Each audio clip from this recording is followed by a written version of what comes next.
Hello guys, कैसे हैं आप लोग। आज हम आपके लिए एक न्यू बहुत ही ज्यादा अमेजिंग सीरीज लेकर आए हैं। इस सीरीज को एक ऐसे अमेजिंग ट्रेजर हंटिंग से लिया गया है जिसमें हमारा मेन कैरेक्टर के हाथ में एक ऐसा ट्रेजर लगता है जिसके कारण वो अपने दोस्तों को लेकर एक ऐसी जर्नी पर निकल जाता है। ये एक ऐसी जर्नी होगी जो उसे मॉर्टल वर्ल्ड के पीक लेवल तक ले जाएगा और इसे बहुत ही ज्यादा पावरफुल बना देगा। ये पूरी दुनिया पे रूल करेगा और इसका ही राज्य होगा पूरी दुनिया पर। इस जर्नी में इसे अंधेरों के साथ साथ एक ऐसे अनमोल सीक्रेट जानने को मिलेंगे जिसे ये देखकर और सुनकर बहुत ही ज्यादा हैरान हो जाएगा और चौंक जाएगा। इसे पता भी नहीं चलेगा कि इनके साथ क्या क्या होगा। तो चलिए बिना किसी वक्त को जाया किए इस एपिसोड और इस सीरीज को शुरू करते हैं। तो दोस्तों वीडियो को लाइक कर देना, चैनल को सब्सक्राइब कर देना। तो चलिए एपिसोड को शुरू करते हैं। एपिसोड की शुरुआत में हमें दिखाया जाता है कि वो चोर चोरी कर रहे होते हैं। वो ग्रेव पर आए होते हैं और सारी ग्रेवों को खोद रहे होते हैं। वो एक ग्रेव के पास जाते हैं जहाँ वो उस ग्रेव को खोद रहे होते हैं। अचानक उनके सामने एक लड़की अपीयर होती है। इस लड़की का नाम जिया होता है और ये उन दोनों चोरों को वहाँ पर रोकती है। उसके बाद हम देखते हैं कि वो किसी को मैसेज करती है और कहती है कि यहाँ पर दो चोर मिले हैं जिसे आसानी से इसने यहाँ पर उनको हरा दिया है और उनको पकड़ लिया है। अब आगे की जर्नी वो अकेले ही साथ स्टार्ट करने वाली है, इसलिए उसे कोई नौसिखिया ना समझे। और वो कहती है कि आज की जर्नी में मैं सारे ट्रेजर्स को ढूंढ लूंगी। उन्हीं चोरों में से जो चोरों का लीडर होता है वो वहाँ से भागने की कोशिश करता है, मगर तो जिया उसे पकड़ने जाती है। जिया उसके पीछे ही भागने लगती है, मगर आगे एक खाई आ जाती है और ये दोनों ही उसी खाई में गिर जाते हैं। मगर जिया इतनी पावरफुल होती है कि वो अपने आप को यहाँ पर बचा लेती है। मगर जब वो खाई के अंदर गिरती जा रही थी तभी उसे पता चला था कि ये एक एंशियंट टॉम है जो किसी मिलिट्री के कमांडर की ग्रेवयार्ड लग रही है। सोचते ही वो दोबारा से आगे बढ़ने लग जाती है। जैसे ही वो थोड़ा आगे बढ़ती है उसे अजीब सी कोल्डनेस महसूस होने लगती है। उसे वहाँ पर ठंड बहुत ज्यादा महसूस हो रही थी और वहीं पर कुछ गार्ड्स भी होते हैं जो सो रहे होते हैं। वो यहाँ पर जिया को देखकर अचानक से जाग जाते हैं। जैसे ही वो जिया को देखते हैं वो जिया को कैप्चर कर लेते हैं और यहीं पर ही हमारा सीन शिफ्ट हो जाता है। नेक्स्ट सीन में हम देखते हैं कि हमें इस सीरीज का मेन कैरेक्टर दिखाया जाता है जिसका नाम फैंग होता है। फैंग अपनी मास्टर की ग्रेव के पास खड़ा होकर उसकी पूजा कर रहा होता है, मगर यहाँ पर हमें उस फैंग की बातों से पता चलता है कि वो यहाँ पर अनाथ है। उसके बचपन में ही उसके पेरेंट्स की डेथ हो चुकी थी और उसके मास्टर ने ही उसे पाला था और उसको पाल पोस कर बड़ा किया था, जिसकी वजह से फैंग को प्राचीन किताबों के साथ साथ एंटीक किताबों की भी बहुत ज्यादा नॉलेज थी। इसी वजह से इसने मिलकर अपने दोस्तों के साथ एक एंटीक शॉप ओपन की थी जो एक एंटीक बुक शॉप थी। लेकिन वो जितना भी ज्यादा चालाक हो मगर आज तक उसे उस लॉकेट के बारे में पता नहीं चल सका है। इस बात को लेकर वो बहुत ज्यादा परेशान था। वो लॉकेट बचपन से ही उसके गले में था। इस लॉकेट को वो गबाला बोलता था। और आगे हम देखते हैं कि वो इस गबाला लॉकेट के बारे में बताने लगता है और रहस्य में इसके पावर के बारे में उसको पता चलता है कि एक दिन ये एक बिल्ली को बचा रहा था। इस बिल्ली की वजह से ये एक गाड़ी के नीचे आने ही वाला था और वहीं पर ही हम देखते हैं कि गबाला की शक्तियां एक्टिवेट हो जाती हैं और वो अपने आप को एक न्यू स्पिरिचुअल वर्ल्ड में पाता है, जहां वो देखता है कि न्यू स्पिरिचुअल वर्ल्ड में वो एक मिस्टीरियस ट्रेजर की कल्टीवेशन कर रहा होता है, जिस प्रैक्टिस के कारण उसके अंदर एक ऐसी मार्शल आर्ट की पावर आ जाती है जो पावर उसे सुपर ह्यूमन बना देती है। और तब से लेकर आज तक गबाला उसे हर डेंजरस सिचुएशन से बचा लेता है और उसकी रक्षा करता है। लेकिन उस रहस्य में आज तक ट्रेजर की जानकारी फेंगू को नहीं मालूम हो सकी है कि वो सब कैसे होता है। यहाँ तक कि इसे ये भी मालूम नहीं है कि गबाला का ओरिजिन कौन सा है और वो कहाँ से आया है। गबाला की पूरे इंट्रोडक्शन मालूम करने के लिए फैंग ने बहुत सारी कोशिशें की कि मैं इसको मालूम कर सकूं इतने सालों से, मगर वो इस चीज में सफलता हासिल नहीं कर पाया है। वो वहाँ खड़ा ये सब सोच ही रहा होता है, तभी उसको एक कॉल आती है। वो अपने ख्यालों से निकल जाता है और उस कॉल को रिसीव करता है, जहाँ इनके दोस्तों से अपनी शॉप पर बुलाते हैं और कहते हैं कि जल्दी शॉप पर आओ। जहाँ उसे पता चलता है कि इनकी जो टीममेट है शाजिया वो कल रात से ही गायब है और उसकी लोकेशन ये लोग ट्रेस भी नहीं कर पा रहे हैं। उन लोगों ने यहाँ पर फैंग को बुलाया होता है क्योंकि उसको एस्ट्रोनॉलॉजी की भी नॉलेज होती है। इसीलिए हम देखते हैं कि फैंग अपनी टेक्निक को यूज करके शाजिया का पता लगा लेता है और कहता है कि शाजिया अब बहुत बड़े डेंजर में है। ये लोग उसकी लास्ट लोकेशन का पता जानते ही उस जगह पर जाने का प्लान बनाते हैं और कहते हैं कि हमें किसी भी हालत में उस जगह पर एंटर होना ही होगा अगर हमने शाजिया को बचाना है। तो वो प्लान वहाँ पर बना लेते हैं और फिर वो शाजिया को ढूंढने के लिए निकल जाते हैं। जैसे ही वो शाजिया को ढूंढने के लिए ग्रेवयार्ड में पहुंचते हैं उन्हें वही दो चोर मिल जाते हैं उस ग्रेवयार्ड में, जहां वो उनको बहुत ज्यादा पीटते हैं। उन चोरों से पूछते हैं कि तुम्हें अगर शाजिया का पता है तो हमें बता दो, और अगर तुमने नहीं बताया तो तुम्हें पता होगा कि तुम्हारा हाल हम क्या करने वाले हैं। इससे बेहतर यही है कि हमें बता दो और फिर हम तुम्हें जाने देंगे यहाँ से। इसके बाद वो चोरों से बताने लगता है कि हमारा लीडर इस खाई में गिर गया है और शाजिया भी इसी खाई में गिर गई और हमारा एक मेंबर था जिसे चुड़ैलों ने खा लिया और उसके बाद मैं वहाँ से भाग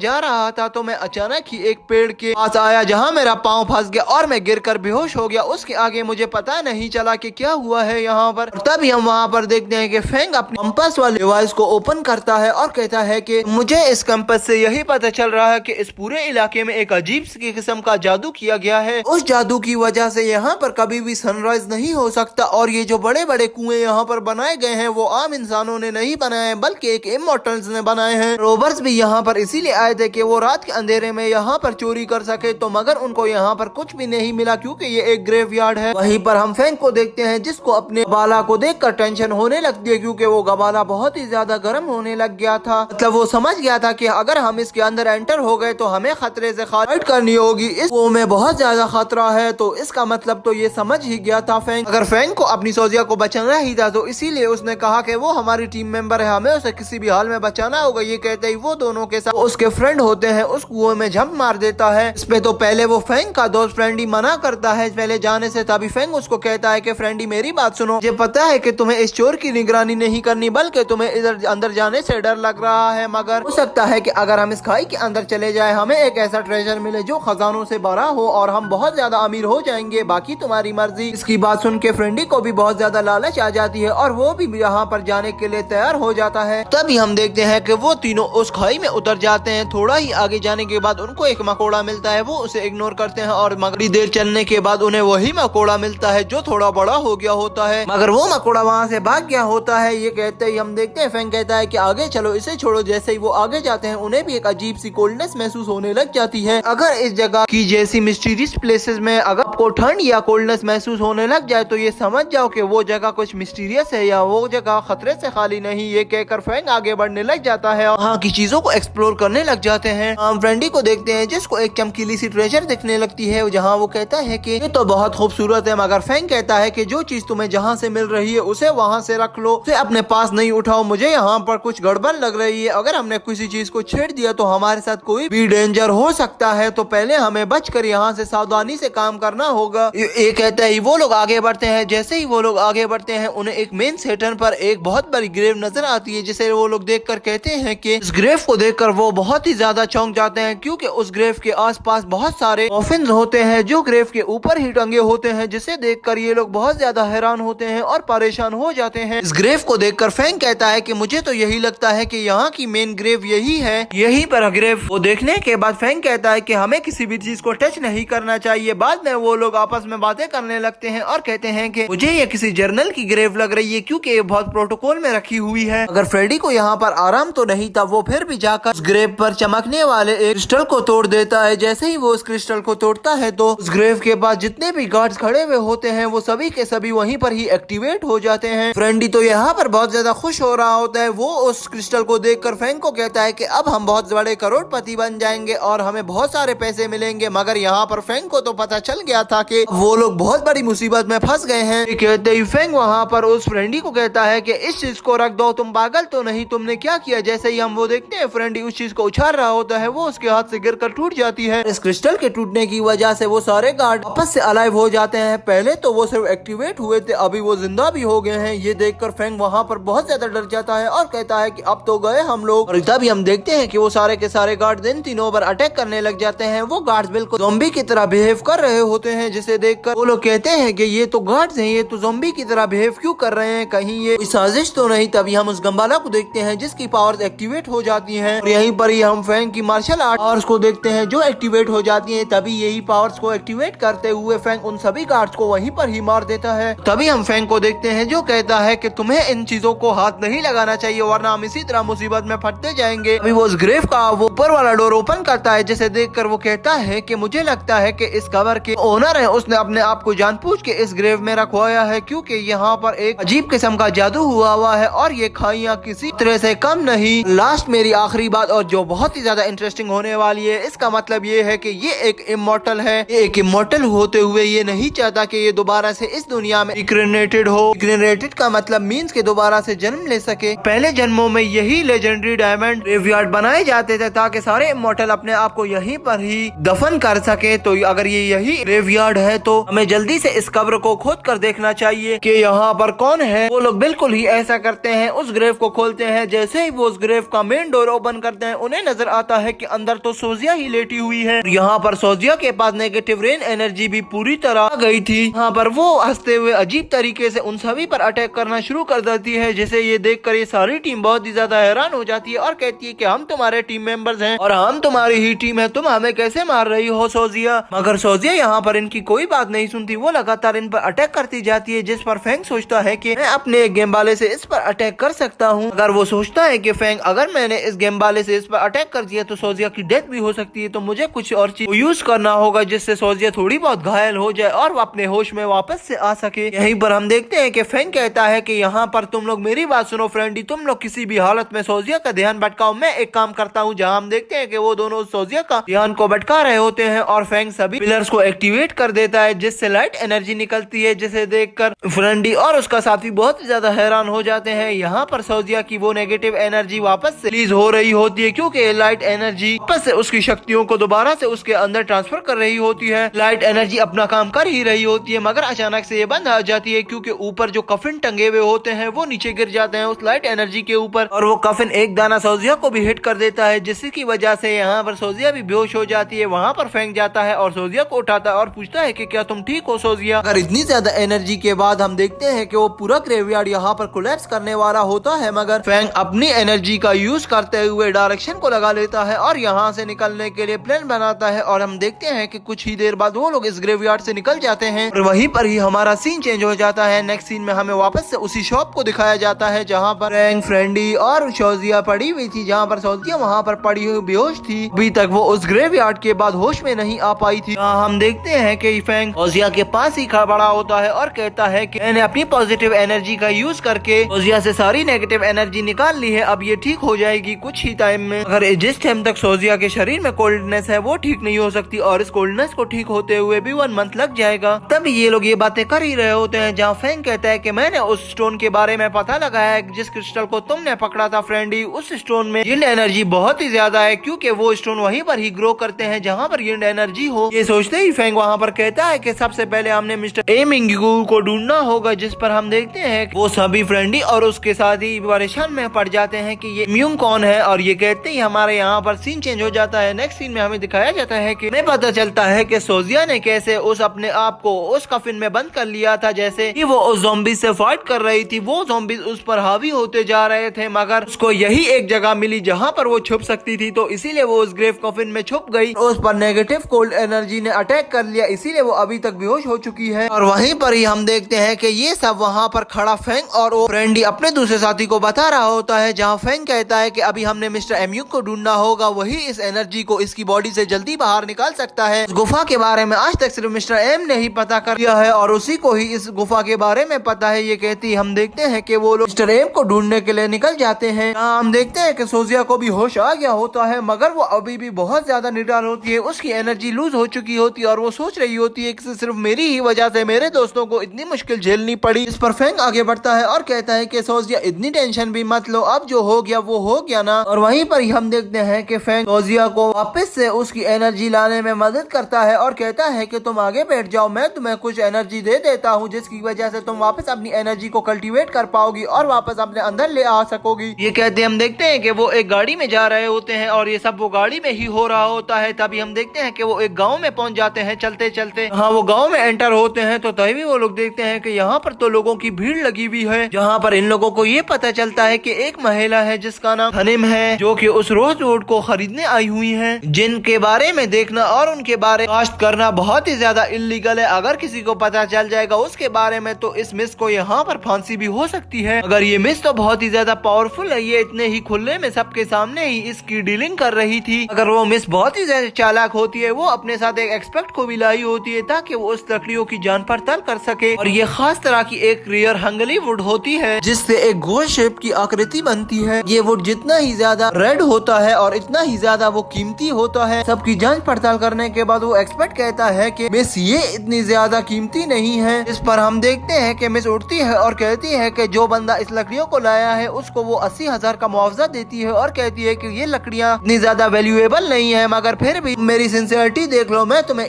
50,000 दे रही हूँ। इस पर वो पर्सन कहता है कि अगर मेरे ग्रेट डॉटर की यहाँ पर तबीयत ठीक होती, मैं उसका इलाज करवा पाता, मेरे पास इतने पैसे होते तो मैं कभी इस वुड को तुम पर नहीं बेचता और ना कहीं भी इसको मैं बेचने के लिए जाता, क्योंकि ये बहुत ही ज्यादा काम आने वाली वुड है। यहीं पर ही फ्रेंडी लोगों से पूछने लगता है कि क्या कोई मिस्टर एम को जानता है, जहाँ वो फ्रेडी को बताते हैं कि मिस्टर एम की फैमिली की डेथ हो चुकी है एक कार एक्सीडेंट में। मिस्टर एम की ग्रैंड डॉटर की भी हादसे में घायल हो चुकी है, इसीलिए अब मिस्टर एम थोड़े बहुत ज्यादा पैरालाइज हो चुके हैं। उसे कुछ समझ नहीं आता, वो कुछ भी बोलता रहता है। और जिस पर्सन को तुम सामने देख रहे हो जो अपनी वुड्स को बेच रहा है, यही मिस्टर एम है। और इसका लक तुम खुद ही देख सकते हो कितना खराब है। ये वुड बहुत ही ज्यादा कीमती है, मगर इस वक्त इसे पैसे चाहिए हैं, तो इसीलिए ये इसको इतने सस्ते दामों में बेच रहा है। यहाँ पर हम फैंक को देखते हैं जो कहता है कि मुझे इसकी किसी भी हालत में मदद करनी होगी, जो कहता है कि मैं इन सारी लकड़ियों को खरीदूंगा सबके सामने, और कहता है कि मैं इस सारे वुड की इन 2 लाख में खरीदूंगा। तो ये सुनकर सभी वहाँ पर बहुत ही ज्यादा हैरान हो जाते हैं। इस पर वो एक्सपर्ट और यहाँ पर फैंक के बीच में बहस होने लग जाती है, जिस पर वो एक्सपर्ट फैंक से कहता है कि तुम्हें क्या लगता है कि मैं एक मजाक कर रहा हूँ, ये लकड़ियाँ वाकई में फालतू है, तुम इसे खरीद लो, तुम्हारी यहाँ पर नुकसान है, मैं तो तुम्हारे फायदे के लिए ही कह रहा हूँ कि मत खरीदो इसे, ये सही नहीं है, मेरे इतना सालों का एक्सपीरियंस है, मैं तुम्हें एक्सपीरियंस से बता रहा हूँ। इस पर फैंक कहता है कि मैं तुमसे शर्त लगा कर कहता हूँ कि इस वुड की कीमत 2 लाख से भी ज्यादा होगी, और अगर एक बात है कि ये वैल्यूएबल ना भी हो, अगर 2 लाख रुपए इनकी कीमत ना भी हो, तो फिर भी मैं मिस्टर एम को 2 लाख दूंगा इस वुड का, क्योंकि ये वुड मेरे बहुत काम की है। इस पर सोजिया कहती है कि वो अगर तुम दोनों में से कोई भी जीत गया, जिसकी भी बेट अच्छी लगी, अगर इतनी वैल्यूएबल नहीं हुई जितनी ये एक्सपर्ट कह रहा है, तो मैं इसे 5 लाख दूंगी। अगर ये इतनी वैल्यूएबल हुई जितनी ये फैंक कह रहा है कि 2 लाख प्लस, तो मैं इसे 5 लाख दूंगी। तुम दोनों के बीच में बेट मैं लगा लेती हूँ, तुम दोनों के ऊपर जाओ, अब देखते हैं कौन यहाँ पर इस बेट को जीतता है। इस पर वो एक्सपर्ट उस लकड़ी को उठाने लगता है, जहाँ पर वो मिस कहती है कि एक्सपर्ट तुम पीछे हो जाओ, इस फैंक को ही उठाने दो, इसको इतना कॉन्फिडेंस है तो ये देख ले कि ये कितनी स्केलें कितनी काम की हैं। जैसे ही हम देखते हैं फैंक आगे बढ़ता है, उस लकड़ी को उठाता है, और हाँ मिस इस लड़के को देखकर हैरान होती है और कहती है कि इसने इतनी बड़ी बेट लगा ली है, मुझे तो लगता है कि इसमें कुछ ना कुछ तो होगा ही जो फैंक इसे बाय कर रहा है। तभी हम फैंक को देखते हैं जो अपनी गबाला की मार्शल आर्ट पावर्स को निकाल लेता है और उस वुड को मालूम करता है कि ये अच्छी है या नहीं। वो अपनी मार्शल आर्ट टेक्निक की मदद से उस एक ही मिनट में उस लकड़ी को कई हिस्सों में तोड़ देता है और पता लगवा लेता है कि ये कैसी है, ये अच्छी है या बुरी। इसकी ये पावर देखकर वहाँ पर सभी लोग बहुत ही ज्यादा हैरान हो गए थे। तभी वो एक्सपर्ट आगे बढ़ता है और कहता है कि ठीक है, तुम मान लो कि अगर इसके ऊपर स्ट्रक्चर बन रहे हैं इस वुड पर, तो ये 1 लाख की हो सकती है, मगर इससे ज्यादा की नहीं। जिस पर फैंक कहता है कि सबर, अभी तक तो तुमने सेकंड राउंड देखा ही कहाँ है, तुम्हें तो अब पता चलेगा कि ये कैसी है। तुम अपने आप से ही कैसे बोल रहे हो कि ये बुरी है या अच्छी, तुम थोड़ा रुको और मैं तुम्हें बताता हूँ कि ये कैसी है। और वहीं पर ही हम देखते हैं कि वुड एक और लकड़ी का पीस लेता है और उसे भी काट देता है और एक्सपर्ट को कहता है कि देखो इसे और बताओ कि ये 2 लाख की वर्थ में है या नहीं। जिस पर वो एक्सपर्ट आगे बढ़ता है और उसको देखकर बताता है कि वो कहता है कि फैंक तुम जीत गए, मैं तुम्हें 4 लाख रुपए देता हूँ, ये वुड मुझे दे दो। जिस पर हम मिस को देखते हैं जो कहती है कि मैं मिस्टर एम को इस सारी वुड के लिए 1 मिलियन देना चाहती हूँ। मिस्टर एम, क्या तुम मुझे इस वुड को 1 मिलियन में बेचोगे? जिस पर हम देखते हैं कि मिस्टर फैंक वहाँ पर सभी लोगों से पूछने लगता है कि क्या ये वही बूढ़ा मिस्टर एम है जिसने उस गुफा को डिस्कवर किया था, जिसकी बातें सुनकर मिस्टर एम ऐसे एक्ट करने लगता है कि जैसे उसे गुफा के बारे में कुछ नहीं पता हो। जिस पर हम देखते हैं कि वो अपने आप को यहाँ पर ऐसे कर देता है कि उसे कुछ नहीं पता, और तभी वहाँ पर हमें उस महिला का रियल नाम पता चलता है जो कहती है कि मेरा रियल नाम जिया है, मैं इस कॉन्टिनेंट की बहुत अमीर तरीन लेडी हूँ। और यहाँ पर वो फैंक को अपने साथ काम करने के लिए एक ऑफर भी कर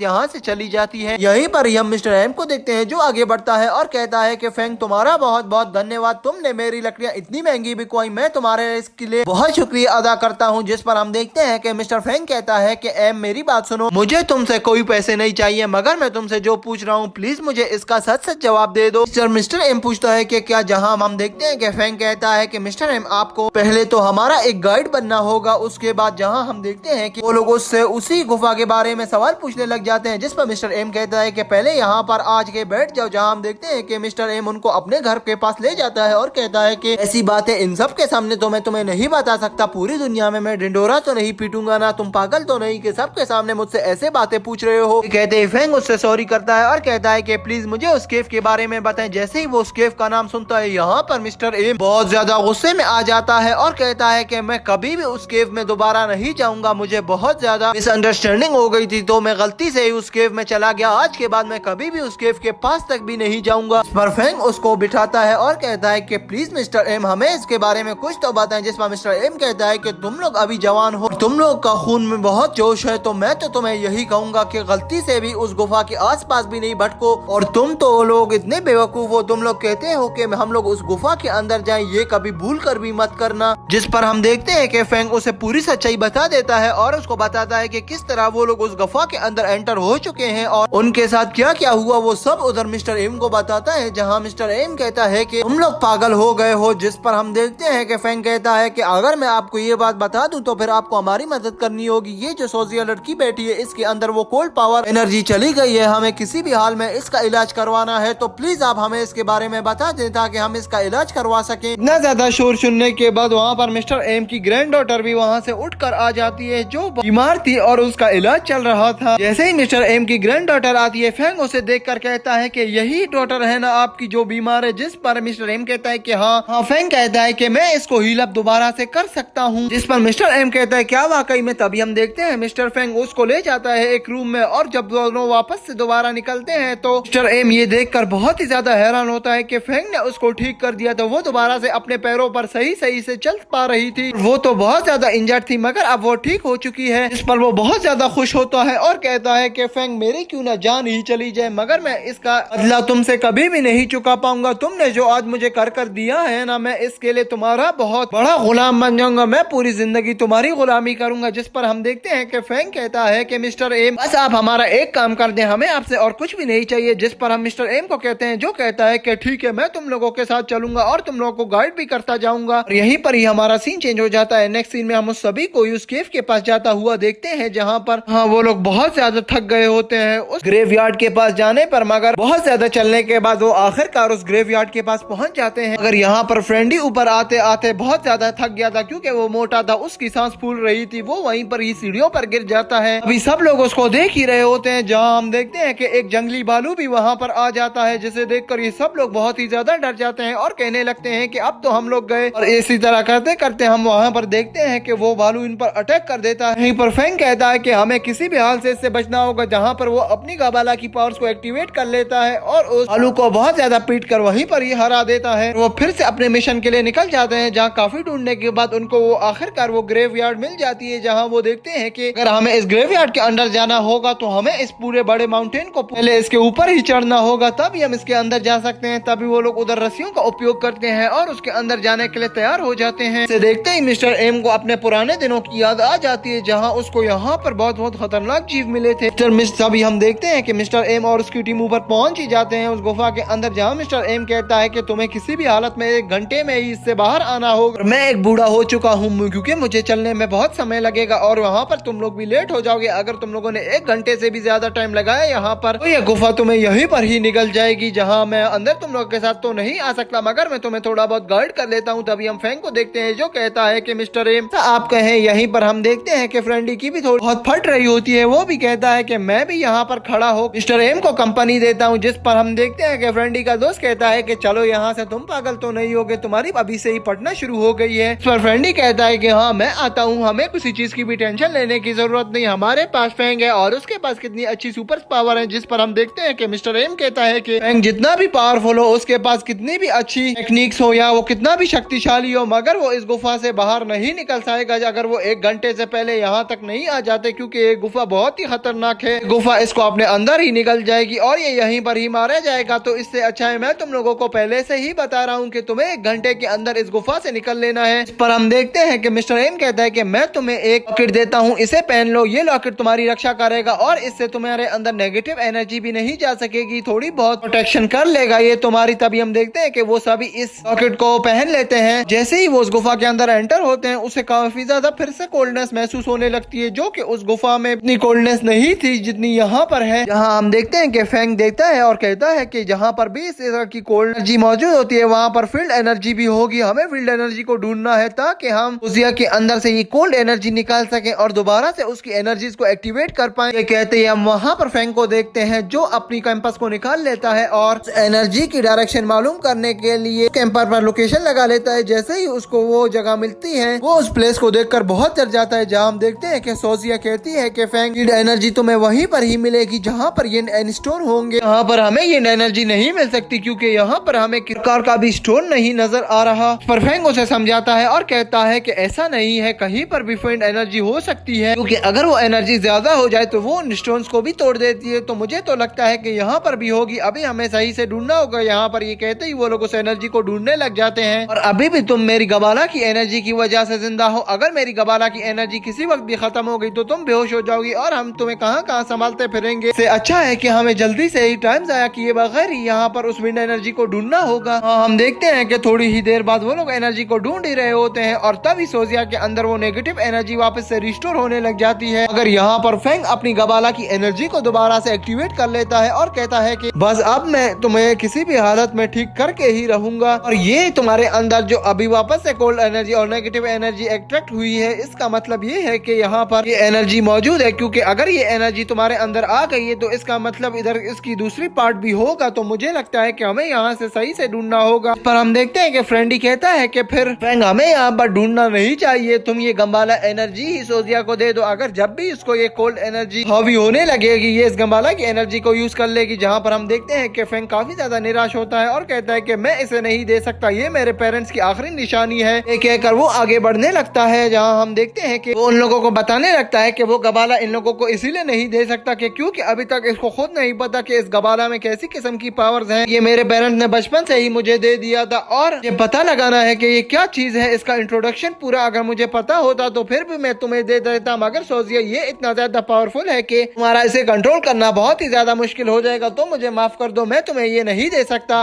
और यहीं पर ही हम देखते हैं कि अब बहुत हुआ, अभी हमें सोचिया की उसको रिस्टोर करना है, पुरानी बातों को भूल जाओ। अभी चलो हम ढूंढते हैं कि वो एनर्जी कहाँ पर है। ये कहते ही वो लोग वहाँ पर दोबारा से ढूंढना शुरू कर देते हैं और वहीं पर ही ये कहने लगती है कि मुझे पता नहीं क्यों ठंड नहीं लग रही, अब मेरी एनर्जी शायद रिस्टोर हो गई। जिस पर फेंग कहता है कि नहीं, तुम्हारी एनर्जी रिस्टोर नहीं हुई है, गंबाला ने सारी कोल्ड एनर्जी को अपने अंदर एब्जॉर्ब कर लिया है और तुम्हें यहाँ पर वो प्रोटेक्ट करने के लिए अपने तुम्हारे अंदर हॉट एनर्जी ला रहा है, जिससे तुम्हारी बॉडी का टेम्परेचर ज्यादा अप होगा ना ज्यादा डाउन। वो तुम्हारी बॉडी को अपने कंट्रोल में रख रहा है ताकि तुम अपनी एनर्जीज को वापस एक्टिवेट कर पाओ। कहते ही वो दोबारा से आगे बढ़ने लगते हैं। थोड़ा आगे बढ़ते ही वो लोग देखते हैं कि यहाँ पर तो क्रिस्टल्स की पूरी एक दुनिया है। उन क्रिस्टल्स को देखकर फिर से फ्रेडी का दिल वहाँ पर ललचाने लगता है, जिसे देखकर फेंग कहता है कि फ्रेडी अब नहीं, अब ऐसा नहीं करना। जिस पर फ्रेडी कहता है कि मैं अब ऐसा नहीं करने वाला। जहाँ हम देखते हैं कि फेंग कहता है कि अगर यहाँ पर क्रिस्टल्स हैं तो इनकी पावर्स भी यहीं पर ही मौजूद होंगी, हमें सिर्फ थोड़ा ही ढूंढना है, तुम लोग इतनी सुस्ती मत करो, इसे ढूंढने लग जाओ। मगर कुछ बहुत बड़े बड़े मकोड़े इनका पीछा कर रहे होते हैं। जैसे ये लोग गुफा में एंटर हुए थे, उन मकोड़े ने इन लोग को देख लिया था और तभी हम देखते हैं कि ये लोग क्रिस्टल्स के एंड पोजीशन पर आ जाते हैं। मगर वहीं पर ही वो क्रिस्टल अचानक से एक्सप्लोज होने लगते हैं। यहाँ पर चारों बहुत ही ज्यादा हैरान हो जाते हैं और वहाँ पर अपनी जान के लाले इन लोग को पड़ जाते हैं। तभी वो लोग कहते हैं कि किसी तरह भी हमें इन क्रिस्टल से बचना होगा, अगर ये क्रिस्टल किसी के ऊपर गिर गया तो उसकी जान चली जाएगी। ये बहुत ज्यादा हैवी है और इसमें बहुत ज्यादा एनर्जी है, कोई भी इसको अपने कंट्रोल में नहीं ले आएगा। यहाँ पर फ्रेंड के ऊपर एक क्रिस्टल गिरने ही वाला होता है, मगर फेंग उस फ्रेंडी को बचा लेता है और बताता है कि इस क्रिस्टल की एक्सप्लोज होने की वजह ये है कि क्रिस्टल ऐसे ही हर दफा एक्सप्लोज होते जाते हैं और फिर से यूनाइट होते जाते हैं, क्योंकि ये अपनी एनर्जी को ट्रांसफर करते हैं एक दूसरे में। ये पुराने क्रिस्टल गिरेंगे तो तभी इनकी जगह पर न्यू क्रिस्टल्स आते जाएंगे। ये प्रोसेस हर टाइम होता रहता है, मगर जितना तेज हम बात करेंगे इनका प्रोसेस उतना जल्दी होता जाएगा, क्योंकि हमारे वॉइस से भी इनको एनर्जी मिल रही है, जिसकी वजह से इनकी पावर में बहुत ज्यादा इजाफा होता जा रहा है और ये एनर्जी से भरपूर बढ़ते जा रहे हैं। अगर यहाँ पर फेंग कहता है कि वो सब तो ठीक है, मगर इसका मतलब ये भी है कि हम सही जगह पर पहुंच गए, यहाँ पर एनर्जी है, बल्कि यहाँ पर हमें यिंड एनर्जी भी मिल जाएगी। मगर जो लॉकेट उन लोगों को मिस्टर एम ने दिया था, यहाँ पर वो लॉकेट क्रैक होने लग जाता है, क्योंकि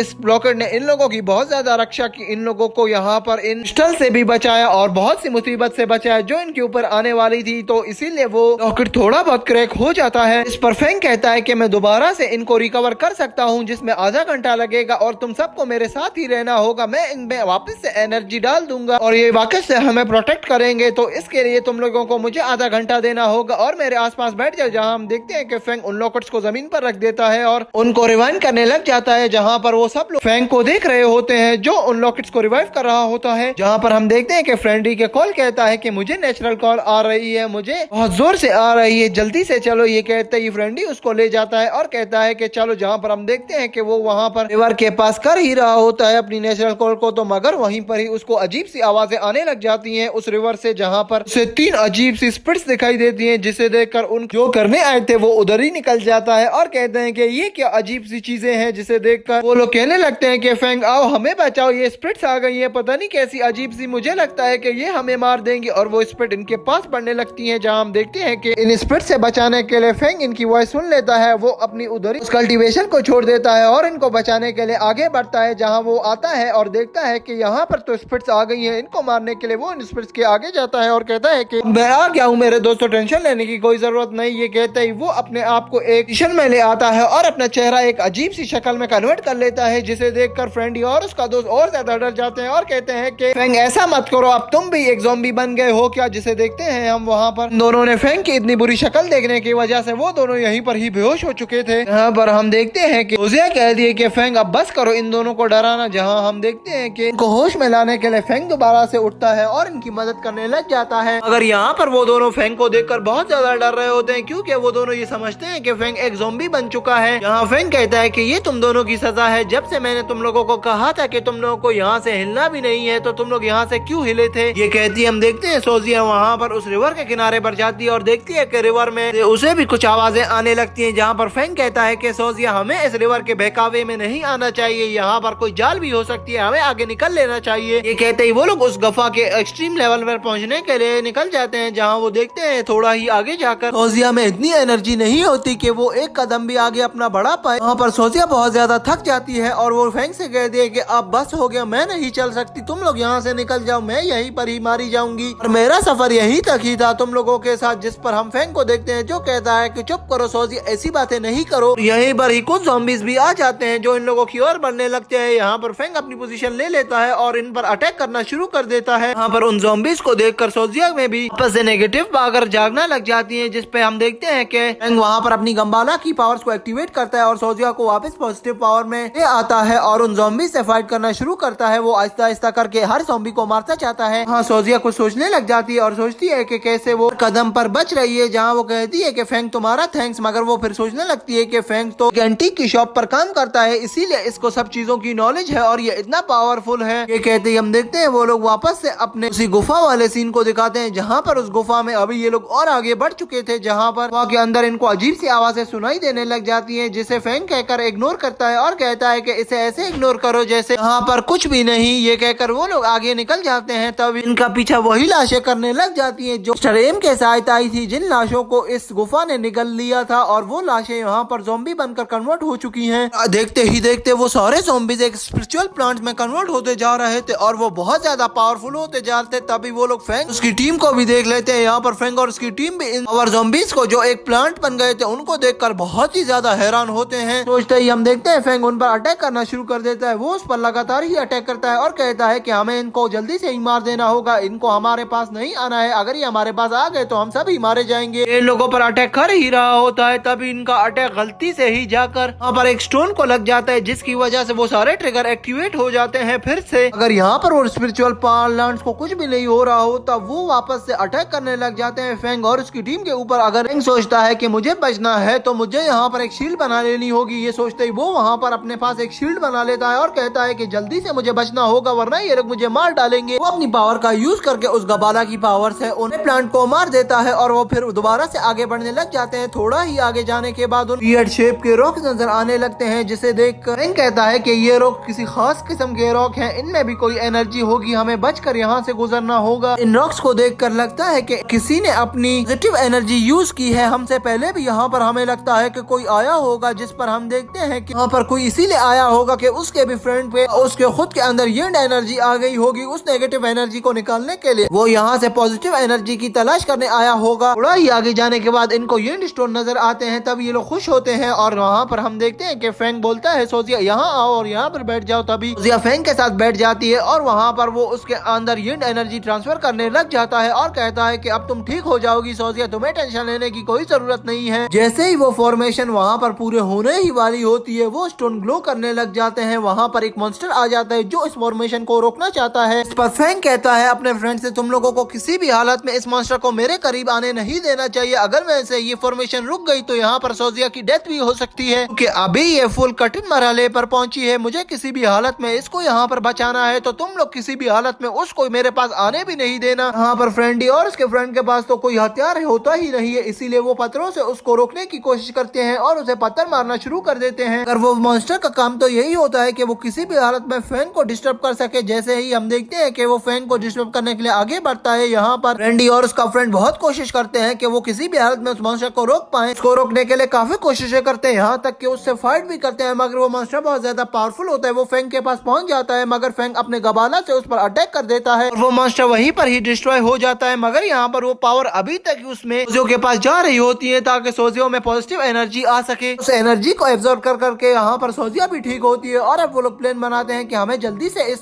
गुफा से निकलना होगा। जैसे कि उस मिस्टर एम ने कहा था कि हमें 1 घंटे से पहले ही इस गुफा से निकल लेना है। कहकर वो वहाँ से निकलने ही वाले होते हैं, तभी देखते हैं कि इनका गबाला वहाँ पर ब्राइट करना शुरू कर देता है। जैसे ही वो ब्लिंक करता है, फैंग सामने दीवार पर देखता है कि उस गबाला का सिंबल तो उस दीवार पर भी बना हुआ है। इसे देखकर वहाँ पर फैंग हैरान होता है और कहता है कि यही साइन यहाँ पर कैसे बना हुआ है। वहीं पर ही हम देखते हैं कि वो गबाला यहाँ पर एक चाबी का काम करता है। वो चाबी की तरह डोर पर लग जाता है और वो डोर ओपन हो जाता है। उस डोर को देखकर वहाँ पर सब हैरान हो जाते हैं। उस डोर से बहुत ही ज्यादा हॉट एयर निकलने शुरू करती है। हॉट एनर्जी इतनी ज्यादा होती है कि इनमें से कोई भी उस हॉट एनर्जी को बर्दाश्त नहीं कर पा रहा होता। इसीलिए वो लोग दोबारा से उस डोर को वापस से क्लोज कर देते हैं और वो गबाला भी यही चाहता था कि वो डोर क्लोज हो जाए, क्योंकि वो लोग इनकी प्रोटेक्शन के लिए काम कर रहे थे। अगर यहाँ पर फ्रैंक को तो जानना था कि वो गबाला का सिंबल यहाँ पर क्यों है। वो दोबारा से उस दीवार को देखने लग जाता है और कहता है कि ये कैसे है। कहकर वो उस निशान को अपने हाथ से टच करने के लिए आगे बढ़ता है। जैसे ही वो आगे बढ़ता है, वो सिंबल इसको हिट करके दोबारा से नीचे फेंक देता है। कहते हैं वहाँ पर फ्रेंडी के दोस्त को देखते हैं जो कहता है कि फैंग हमें ये नहीं करना चाहिए। अगर ये दोबारा से खुल गया तो इतनी हॉट एयर हम बर्दाश्त नहीं कर पाएंगे और यहाँ से एक लावा भी निकल सकता है, तो हम सब यहीं पर मारे जाएंगे। इससे अच्छा है कि हम यहाँ से निकल जाएं। पर फैंग उसकी बात नहीं मानता और कहता है कि मेरे गबाला में जिस तरह का पैटर्न है उसी तरह का पैटर्न इस दीवार पे भी है। मुझे भी किसी हालत में इस डोर के अंदर जाना ही होगा, मैं यहाँ पर जा सकूं और मैं अपनी लाइफ का मीनिंग मालूम कर सकूं कि मुझे यहाँ पर क्यों भेजा गया है और मुझे गबाला क्यों दिया गया था बचपन से ही। जिस पर हम देखते हैं कि रोही कहती है कि ये देखो हमारे लॉकेट पूरी तरह से क्रैक हो चुके हैं और इनकी पावर भी खत्म हो चुकी है। अगर हम इसके अंदर एंटर हुए तो हम दोबारा जिंदा नहीं हो सकते। तो मैं तो यही चाहूंगी कि हमें किसी भी हालत में वापस चले जाना चाहिए। 1 घंटा भी पूरा होने ही वाला होगा। पर फैंग भी सोच में पड़ जाता है और कहता है कि मुझे अपने दोस्तों की जान खतरे में नहीं डालना चाहिए, मुझे इन लोग को भेज देना चाहिए। कहते वो कहता है कि चलो बस चलते हैं यहाँ से। मगर वो जाते जाते ये सोच ही रहा होता है कि मुझे किसी भी हालत में दोबारा वापस आना ही होगा। इसका मतलब मालूम करना होगा कि ये क्या है। और यहाँ पर फैंग उस दीवार को बहुत ही ज्यादा अजीब तरीके से घूर रहा होता है और वो उस दीवार को देखकर कहता है कि मुझे तो ये लग रहा है कि मेरे सारे सवालों के जवाब इसी दीवार के उस साइड हैं। मुझे किसी भी हालत में उधर जाना होगा। लॉकेट भी वहाँ पर डैमेज हो चुके थे, जो लॉकेट इनको प्रोटेक्ट करने वाले थे। अगर फैंग को अंदर जाना था, उसकी पूरी कोशिश थी कि वो किसी तरह भी अंदर जाए और अपने गंबाला की हिस्ट्री मालूम कर सके। मगर वहाँ पर सोजिया और उसके बाकी टीम मेंबर्स ने उसको रोक लिया था, इसीलिए वो इस केव से निकलने के लिए वापस मुड़ गए थे। यहाँ पर इनको पता चलता है कि इस किस्म की हीट एनर्जी को सर्वाइव करने के लिए अगर किसी को भी इसके अंदर जाना है तो लोगों को एक खास किस्म का लॉकेट पहनना होगा। वो लॉकेट इनकी रक्षा करेगा और इनको इस डोर के अंदर आराम से ले जाएगा। यहाँ से हम देखते हैं कि एपिसोड की शुरुआत होती है। एपिसोड की शुरुआत में हमें दिखाया जाता है कि वो लोग वो उस लॉकेट को खोजने के लिए एक मास्टर के पास निकल जाते हैं, जहाँ वो अपनी गाड़ी को लेकर उस मास्टर की ओर जा रहे होते हैं। जो लेडी इनको ले जा रही होती है वो लेडी इनको कुछ जानकारी देती है और कहती है कि अब उस लॉकेट में इतनी पावर नहीं, क्योंकि यहाँ पर माफिया के जो लोग हैं उन लोगों ने उस पर इतना अटैक किया है कि वो लॉकेट में इतनी पावर नहीं रही कि वो तुम लोगों को सर्वाइव कर सके। यहाँ पर वो उनको कुछ और बातें बताने लग जाती है और कहती है कि हमने बहुत मास्टर्स की कोशिशों के बाद कुछ ऐसे लॉकेट्स बनाए हैं जो उधर जा सकते हैं और सर्वाइव भी कर सकते हैं। यहाँ पर वो उनको प्रेस करने लग जाती है कि उनके लॉकेट बहुत ज्यादा अच्छे हैं और बहुत ज्यादा शक्तिशाली भी हैं। वो कहने लगती है कि अगर तुम्हें एक हाई क्वालिटी का लॉकेट चाहिए जो तुम्हें वहाँ पर सर्वाइव कर सके तो तुम्हें इसके लिए ऑक्शन में जाना होगा, वहाँ से तुम इसे खरीद पाओगे। अभी वो ड्राइवर उनको उस लॉकेट वाले मास्टर के पास ले आती है जो उस लॉकेट के बारे में जानते थे और उनको पता था कि ये लॉकेट किस प्रकार के हैं और ये किस जगह पर सर्वाइव करवा पाएंगे इन लोगों को। तभी हमें पता चलता है कि इसके पास ये लोग आए हैं उसका नाम मिस्टर यू है और मिस्टर यू इनको कुछ जानकारी दे रहा होता है, जहाँ वो कहता है कि तुम लोगों की समस्या तो बहुत ज्यादा गंभीर है। वहीं पर ही हम देखते हैं कि वहाँ पर एक गिलहरी होती है जो फैंग की ओर बढ़ने लग जाती है, जहाँ फैंग की ओर ऐसे बढ़ती है कि जैसे फैंग उसका मालिक हो। यहाँ मिस्टर यू बहुत ज्यादा हैरान होता है और कहने लगता है कि ये गिलहरी तुम्हारी तो नहीं है, क्योंकि इस गिलहरी को हमने कुछ महीने पहले ही ढूंढा है, क्योंकि ये तुम्हारे पास आ गई है। मुझे लगता है कि इसका कोई ना कोई संबंध है तुमसे। यहाँ पर हमें पता चलता है कि ये गिलहरी तो फैंग की ही होती है, क्योंकि इसके मास्टर ने मरने से पहले ये गिलहरी को गिफ्ट में फेंग्यू को ही दिया था और फेंग्यू से ये खो गई थी। मिस्टर यू उनको उस माफिया के पास ले जाता है जिनके पास वो लीगल के तौर पर लॉकेट पड़े हुए थे। इस माफिया का नाम पिंग मिंग होता है। ये बहुत ज्यादा पावरफुल होता है। इसकी एक बहुत बड़ी आर्मी होती है। ये जहाँ भी जाता है अपनी आर्मी को लेकर जाता है। आज तक इसको कोई भी नहीं मार सका है क्योंकि इसकी आर्मी इतनी ज्यादा है कि अगर कोई इसको मारने आ जाता है तो इसकी आर्मी इसको ऐसे खुफिया तरीके से निकाल लेती है कि किसी को पता भी नहीं चलता कि ये पिंग कहाँ गया है। वहीं पर खड़े फेंग और उसकी टीम वहाँ पर पिंग का इंतजार कर रहे होते हैं और तभी हम देखते हैं कि पिंग की एंट्री हो जाती है और पिंग आ जाता है। अभी हम देखते हैं वहाँ से पिंग कहता है कि मेरा पीछा करो। तभी वो वहाँ से उन लोगों को अपनी उन माइंस की तरफ ले जाता है जहाँ वो लॉकेट को बनाता है। अगर थोड़ा आगे जाने के बाद हम देखते हैं कि पिंग एक अड्डे पर रुकता है जहाँ उसकी और आर्मी खड़ी हुई होती है। वो आर्मी वहाँ पर खड़ी होकर अपनी ट्रेनिंग कर रही थी। इस आर्मी के पास बम के साथ साथ बहुत ज्यादा वेपन्स होते हैं जिसे देखकर इन सब की टीम का पूरा मुंह खुल जाता है। फेंग बहुत हैरान होता है और कहता है कि ये लोग तो बहुत ज्यादा ही शक्तिशाली है। ये इधर लीगल तौर पर कितने बड़े बड़े कारोबार कर रहे हैं और किसी को भी इन बिजनेस के बारे में कुछ भी नहीं पता। वहीं पर हम मिस्टर यू और पिंग को देखते हैं जहाँ मिस्टर यू को पिंग कहता है कि ये लोग और तुम लोग काफी दूर से आए हो, पहले तुम लोग यहाँ पर कुछ देर रुक जाओ, रेस्ट कर लो, फिर हम आगे की ओर बढ़ते हैं। जहाँ हम देखते हैं कि वो सब लोग इस बात पर एग्री कर लेते हैं और थोड़ी देर के बाद वो लोग उस माइंस के पास जाने के लिए रेडी हो जाते हैं। यहाँ पर सौजी उनके हथियारों को और उनके मिसाइलों को नोट कर रही थी और कहने लगती है कि मुझे लगता है कि यहाँ के ये गुंडे हैं और ये लोग बहुत ज्यादा शक्तिशाली हैं क्योंकि इन लोगों ने अपने पास ऐसी फोर्सेस रखी हैं जैसी किसी आर्मी के पास भी नहीं। ये सिर्फ उस माइन से ही सारा प्रॉफिट अपना उठा रहे हैं। इन लोगों को माइन से बहुत ज्यादा प्रॉफिट हो रहा है क्योंकि वो इलीगल तौर पर काम कर रहे हैं। इस पर सौजी की ये सारी बातें वहाँ पर खड़ा पिंग सुन लेता है और कहता है कि ये जिस लॉकेट के बारे में तुम लोग बातें कर रहे हो और हमारी माइंस के बारे में बात कर रहे हो, ये एक बहुत बड़ा ट्रेजर है और इस ट्रेजर को पाना इतना भी आसान नहीं जितना तुम लोग सोच रहे हो। इसके लिए कई बरसों की मेहनत लग गई है हमारी और जितना आसान तुम्हें लग रहा है ना, ये इतना आसान नहीं। इसको मैनेज करना दुनिया के किसी भी काम से ज्यादा मुश्किल है और अगर तुम इसे मैनेज नहीं कर पाओगे तुम इतने ज्यादा लॉस में चले जाओगे कि उसके लिए तुम्हें अपने आप को ही गिरवी रखवाना पड़ जाएगा। ये बहुत ज्यादा नुकसान भी दे सकती है और तुम्हें इतना प्रॉफिट भी दे सकती है कि तुम्हारी पूरी लाइफ चेंज हो जाए। वहाँ पर पिंग ये सब बातें कर रहा होता है। इतने में ही हम उस लाल गिलहरी को देखते हैं जो पिंग की ये सारी बातें सुन रही होती है और तभी वो उसको अचानक देखकर उस पर गुर्राना शुरू कर देती है और फिर उस पर अटैक कर देती है। यहाँ हम देखते हैं कि गिलहरी उसके ऊपर झम मारकर उस पर अटैक करके उसे चक मारने की कोशिश करती है। जहाँ हम पिंग को देखते हैं जो बहुत गुस्से में आकर उसे मारने ही वाला होता है मगर पिंग आ जाता है और पिंग के हाथ को रोक कर कहता है कि छोड़ो, ये एक जीव है, इसे जाने दो। वो उसके हाथ को पकड़ लेता है। ये देखकर पिंग की पूरी आर्मी को बहुत ज्यादा गुस्सा आ जाता है क्योंकि फेंग ने यहाँ पर पिंग के हाथ को धक्का देकर उसे पकड़ लिया था, जिस पर पिंग की पूरी आर्मी अपनी अपनी गन्स लोड कर लेती है और फेंग की ओर कर लेती है, जिसे देखकर फेंग की भी मुंह खुल जाता है और सोचने लगता है कि अब तो मैं गया। मगर यहाँ पर हम फेंग को देखते हैं जो बहुत ज्यादा समझदारी का काम करता है क्योंकि उसे पता होता है कि अगर मैं यहाँ पर इनसे फाइट करूंगा तो ये लोग बहुत ज्यादा है और ये लोग यहाँ पर इन लोगों को लाते और मुक्के और घूसे मारे तो तब भी ये लोग मर जाएंगे। तो इनके पास तो इतना ज्यादा असलहा है, ये तो इन लोगों को मार डालेंगे। तो इसीलिए उधर उसने बहुत ज्यादा समझदारी का काम करते हुए सबसे पहले तो वहाँ पर पिंग से माफी मांगी और कहा कि अगर पिंग तुम्हें मेरी गिलहरी की वजह से कोई भी चोट पहुंची या कोई भी बुरा लगा तो मैं तुमसे माफी चाहता हूँ। तभी हम वहाँ पर पिंग की एक अटैकर बंदी को देखते हैं जो वहाँ पर पिंग की आर्मी को लीड कर रही थी। यहाँ वो लड़की कहने लगती है कि ये तो ठीक है, आइंदा ख्याल से अगर मिस्टर पिंग को किसी ने भी टच करने की कोशिश की तो हम अपनी जान की फिक्र करेंगे ना तुम्हारी, तो इसके बाद ख्याल कर लेना अपना, वरना जैसे इन सब ने आज तुम पर गन लोड कर रही थी, अगर ये एक एक फायर भी करते तो तुम्हारी कोई भी बॉडी का पार्ट यहाँ पर फिर नहीं मिलने वाला था। मगर पिंग यहाँ पर उस लड़की को पीछे कर देता है और सोचने लग जाता है कि अगर मैंने जैसा सोचा है और जैसा सुना है, फेंग के पास बहुत ज्यादा पावर्स हैं और ये बहुत ज्यादा स्पिरिचुअल पावर्स का मालिक है, तो इसीलिए वो ये फैसला करता है कि इसे जाने दो। तभी वो लड़की को पीछे कर देता है और फेंग से कहता है कि मैं तुमसे फ्रेंडली फाइट करना चाहता हूँ, क्या तुम मुझसे फाइट करोगे? इसको तुम एक चैलेंज की ही तरह एक्सेप्ट कर लो। जिस पर फेंग कहता है कि जैसी तुम्हारी मर्जी। जहाँ हम देखते हैं कि वो फाइटर लड़की पिंग को कहती है कि नहीं पिंग, तुम नहीं फाइट कर सकते क्योंकि तुम अभी अभी ही अपनी इंजरी से रिकवर हुए हो, तुम्हें हम इस बात की हरगिज इजाजत नहीं देंगे कि तुम यहाँ पर फाइट करो। जिस पर हम पिंग को देखते हैं जो कहने लगता है कि ऐसी छोटी मोटी इंजरीज तो होती रहती हैं, मुझे फाइट करने दो, मैं जानना चाहता हूँ कि इनमें कितनी पावर्स हैं। आखिरकार हम देखते हैं यहाँ पर पिंग फेंग को मना लेता है फाइट करने में और यहाँ पर इनकी फाइट स्टार्ट हो जाती है। यहीं पर हम फेंग के दोस्त फ्रेंडी को देखते हैं जो मोबाइल पर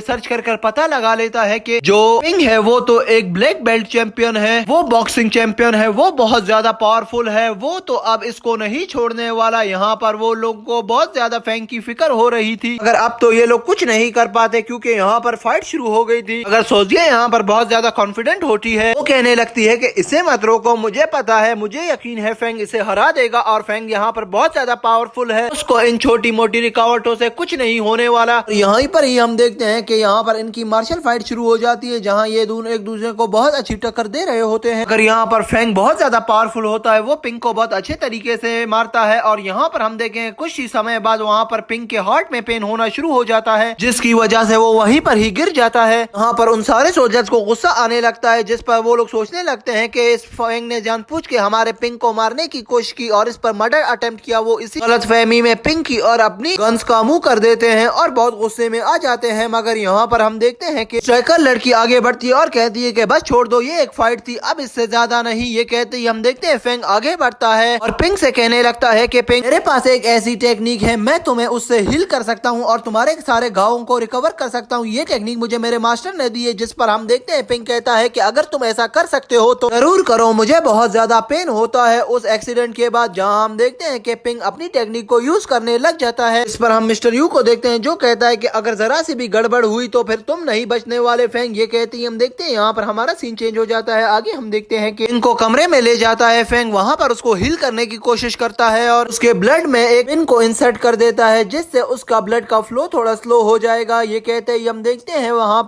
पर पिंग वापस से हील होने लग जाता है और उसे कुछ थोड़ा बेहतर महसूस होने लग जाता है। अभी हम देखते हैं वहाँ पर पिंग बिल्कुल ठीक हो जाता है और उस हॉल से बाहर निकलता है और वो जैसे ही उस हॉल से बाहर निकलता है वो अपनी आर्मी को ऑर्डर देता है कि आज से फेंग भी तुम सबका ब्रदर है, जैसे मैं हूँ आइंदा उसे ब्रदर की तरह ट्रीट करना। ये कहते ही हम देखते हैं वहाँ पर सीन चेंज होता है, हमें रात का समय दिखाया जाता है जहाँ पर एक मिस्टीरियस मैन खड़ा होता है और एक बंदे से पूछ रहा होता है कि यंग मास्टर के प्लान के अकॉर्डिंग सारी चीजें हो रही हैं या नहीं, और जैसा कि हमने बिल्कुल प्लान किया था कि पिंग उस एरिया के सेंटर पे पहुंच गया है या नहीं, और थोड़ी ही देर बाद वो हमारे जाल में फंसेगा या नहीं। ये सारी बातें वो उस पर्सन से पूछता है, जहाँ वो पर्सन उसे बताता है कि हाँ पिंग अब उधर पहुंच गया, अब थोड़ी ही देर में वो हमारे जाल में फंसने वाला है। यहाँ पर वो मिस्टीरियस पर्सन उसे बहुत ज्यादा शाबाशी देते हुए कहता है कि तुम लोगों को चौकन्ना रहना होगा, उसको किसी भी हालत में अपने जाल से निकलने नहीं देना है, क्योंकि अगर इस बार वो निकल गया तो वो हम में से किसी को नहीं छोड़ेगा, उससे पहले मैं तुम लोगों में से किसी को नहीं छोड़ूंगा, इसलिए ये तुम लोग के पास लास्ट मौका है उसे मारने का। ये कहती हम मिस बाई को दिखाया जाता है जो इधर उधर भाग रही होती है और पूरे शहर में ही सब लोग इधर उधर भाग रहे होते हैं। इसी भागदौड़ में एक बच्चा वहाँ पर खड़ा होता है जो रोड के बीच में खड़ा होता है। एक गाड़ी बहुत ज्यादा स्पीड आ रही होती है, उस बच्चे के ऊपर चढ़ने ही वाली थी, तभी मिस आती है, उस बच्चे को वहाँ से बचा लेती है। मगर शहर में तो बहुत ज्यादा अफरा तफरी का माहौल था, तो इसी वजह से वहाँ इस शहर में एक बिल बोर्ड लगा हुआ था, वो बिल बोर्ड वहाँ नीचे गिर जाता है, जिसमें हम देखते हैं कि वो बिल बोर्ड मिस के ऊपर गिर जाता है और मिस उस बिल बोर्ड के नीचे दब जाती है। जहाँ मिस्टर यू को देखते हैं जो भागता हुआ आता है और पूछता है कि क्या मिस आप ठीक हैं, जिस पर मिस का कोई रिएक्शन नहीं आता वहाँ पर, तो वो बहुत ज्यादा परेशान हो जाता है। अगर थोड़ी ही देर बाद जब हम देखते हैं वहाँ से उस बिल बोर्ड को हटाने की कोशिश करता है, जैसे ही वो इस बिल बोर्ड को हटाता है वहाँ पर उसको मिस बाई नजर आती है, वो बिल बोर्ड के नीचे थी और उसको वहाँ पर बहुत ज्यादा पेन हो रहा था क्योंकि बिल बोर्ड बहुत ज्यादा भारी था। वहाँ पर मिस्टर यू बहुत ज्यादा कोशिश करता है कि वो कैसे ना कैसे करके इस बिल बोर्ड को यहाँ से उठा ले, मगर वो बिल बोर्ड बहुत ज्यादा भारी था। मिस्टर यू ने बहुत ज्यादा जोर लगाया तब भी वो उसको हिला नहीं पा रहा था। तभी हम फेंग को देखते हैं जो वहाँ पर आ जाता है। फेंग तो बहुत ज्यादा पावरफुल था, तो इसीलिए दोस्तों वो अपने एक ही हाथ से बिल बोर्ड को उठा लेता है। तभी हमें इस मिस का नाम पता चलता है, इस मिस का नाम बाई होता है। जहाँ फेंग कहता है कि मिस बाई क्या आप ठीक है? हम मिस बाई कहती है कि हाँ अब मैं बच गई हूँ और मैं ठीक हूँ, हमारी मदद का बहुत बहुत शुक्रिया और बहुत धन्यवाद, अगर तुम यहाँ नहीं आते तो मैं यहीं पर ही मर जाती। मिस्टर यू के तो बस की बात नहीं थी इस बिल बोर्ड को उठाना। वहीं पर ही हम देखते हैं कि फेंग के सारे साथी वहाँ पर भाग कर आ जाते हैं, जहाँ पर एंडी उसका दोस्त और ऐसे करते करते पूरी टीम वहाँ पर आ जाती है। इस पर हम सोजिया को देखते हैं जो कहने लगती है कि जाकर मिस बाई की मदद कर ले, उसे अपने हैंड से उठा ले, क्योंकि मिस बाई यहाँ पर बहुत ज्यादा घायल हो चुकी है, मुझे नहीं लगता कि वो चल पाएगी। जहाँ हम फ्रेंडी को देखते हैं जो कहता है कि ठीक है मैं मिस बाई को उठा लेता हूँ। अगर यहाँ पर मिस बाई कहती है कि नहीं तुम सबका बहुत शुक्रिया, मैं इतनी भी नहीं घायल हूँ, तुम लोगों के सहारे पर चलूँ, मैं चल लूंगी। ये कहते ही वो वहाँ से निकल लेते हैं। ये कहते ही वो लोग दोबारा से भागना शुरू कर देते हैं। थोड़ा ही आगे जाने के बाद उनको कुछ लोग नजर आते हैं। अभी मिस्टर गैंग और उसकी टीम देखते हैं कि वो लोग तो मिस्टर बैन लोग हैं। हाँ मिस्टर बैन को देखते हैं जो कहता है कि ये अच्छा हो गया कि तुम लोग हमें यहीं पर ही मिल गए, हम लोग तो तुम्हें बचाने वहाँ आ रहे थे, बस तुम सब लोग ठीक हो। मेरे सारे आदमी ली फैमिली के साथ फाइट कर रहे हैं। जिस पर हम देखते हैं कि गैंग और उसकी टीम मिस्टर बैन के साथ चले जाते हैं। तभी हम देखते हैं कि मिस्टर बैन अपनी गाड़ी स्टार्ट करता है और ये सब लोग उस उसमें बैठ जाते हैं। हम देखते हैं कि यांग अलग गाड़ी में बैठता है। तभी मिस्टर बेन यांग को डायरेक्शन समझाता है कि तुम्हें किस तरीके से यहाँ से निकलना है। जहाँ हम देखते हैं मिस्टर बेन उसे बताता है कि तुम्हें यहाँ से लेफ्ट जाकर मुड़ना है, वहीं पर ही तुम्हें एक जहाज नजर आएगा, उस जहाज पे तुम बैठ जाना, वो तुम्हें यहाँ से निकाल लेगा और बेन फैमिली के बेस कैंप तक तुम्हें ले जाएगा। जिस पर हम देखते हैं ये कहकर वो सभी वहाँ से निकल जाते हैं। तभी हम वहाँ पर लिन फैमिली के गार्ड को देखते हैं जो वहाँ पर भी आ जाते हैं और इधर कार चेसिंग फाइट शुरू हो जाती है। तभी हमें उन लिन फैमिली की कार्स को दिखाया जाता है जहाँ लिन फैमिली का हेड यांग पीछे वाली कार में बैठा हुआ था जो इनकी कार को चेस कर रहा था। हम देखते हैं कि वो मुस्कुरा कर कह रहा होता है कि तुम लोगों को मैंने ढूंढ लिया है। तभी वो अपने साथियों को ऑर्डर देता है कि इन लोगों के कार के टायर बस्ट कर दो ताकि ये लोग भाग ना पाए। ये सुनते ही वहाँ पर वो सारे गार्ड्स इन पर अटैक करना शुरू कर देते हैं, जहाँ हम देखते हैं कि उनका अटैक सीधा इनके टायर्स पर हो रहा था। अगर वहाँ पर फैंग और मिस्टर बेन बहुत अच्छी तरीके से अपनी गाड़ियों को डच करवा रहे थे, जहाँ हम देखते हैं कि वो लीडर जियान कहता है कि किसी भी हालत में इनमें से कोई भी पर्सन नहीं मरना चाहिए, हमारे लीडर को ये लोग जिंदा चाहिए। तभी हम वहाँ पर मिस्टर बेन को देखते हैं जो फैंग से कहता है कि तुम लोग अलग रास्ते से निकल जाओ, मैं अलग जाकर इनको भटकाता हूँ ताकि इनका ध्यान भटके और ये आधे आधे स्प्लिट हो जाए ताकि इनको मारने में हमें आसानी हो। ये कहकर हम देखते हैं कि वो दोनों एक ही प्लान पर काम करना शुरू कर देते हैं। ये कहकर वो दोनों अलग अलग मुड़ जाते हैं। तभी हम उस ली फैमिली को हेड को देखते हैं जो अपने साथियों को कहता है कि कुछ लोग राइट जाओ और कुछ लोग लेफ्ट, इन दोनों को ही पकड़ना लाजमी है। हमें इस बात का ख्याल रखना कि इनमें से कोई भी ना मारा जाए। ये कहकर वो दोनों भी राइट और लेफ्ट चले जाते हैं। तभी हम देखते हैं फैंग की कार को ड्राइव फ्रेंडी का फ्रेंड कर रहा होता है जिसका नाम जेम्पा होता है। तभी जेम्पा को फ्रेंडी कह रहा होता है कि ध्यान से चलाओ, वो लोग हम लोग के पीछे आ रहे हैं, मैं किसी भी हालत में यहाँ से निकलना है। अगर हम यहाँ पकड़े गए तो ये लोग हमें नहीं छोड़ेंगे, ये लोग बहुत जालिम है। यहाँ फ्रेंडी बहुत ज्यादा पैनिक कर गया था। तो दोस्तों जेम्पा उसे कहता है कि इतना पैनिक मत हो जाओ और मुझे इतना नहीं हिलाओ वरना ये गाड़ी आउट ऑफ कंट्रोल हो जाएगी और हमारा एक्सीडेंट हो जाएगा। तभी हम वहाँ पर लिन फैमिली के गार्ड्स को देखते हैं जो फायर करना शुरू कर देते हैं और वो फैंग की गाड़ी का पीछा कर रहे थे, जहाँ वो फैंग के ऊपर कुछ फायर करते हैं। तभी वो उन गार्ड्स का कर्नल गार्ड्स को डांटता है और कहता है कि कहीं तुम लोग पागल तो नहीं हो गए हो, तुम लोग इनके ऊपर क्यों फायर कर रहे हो, तुम्हें जैसे कि लीडर ने कहा है कि इनके टायर्स पे फायरिंग करो क्योंकि अगर इनमें से किसी को भी कुछ हो गया तो बॉस हमें नहीं छोड़ेंगे, तो इसीलिए के टायर बस्ट कर दो। ये कहती हम वहाँ पर देखते हैं वो गार्ड अपनी इनका एम उस गाड़ी के टायर पर कर देता है और वहाँ पर उसको बटन दबा देता है जहाँ फायरिंग स्टार्ट हो जाती है। तभी हम देखते हैं जंपा ड्राइविंग सीट पर बैठा है, पीछे वाले शीशे में ये सब देख ही रहा होता है कि उन लोगों का निशाना अब इनके टायर्स पे आ गया है। तभी वो गाड़ी को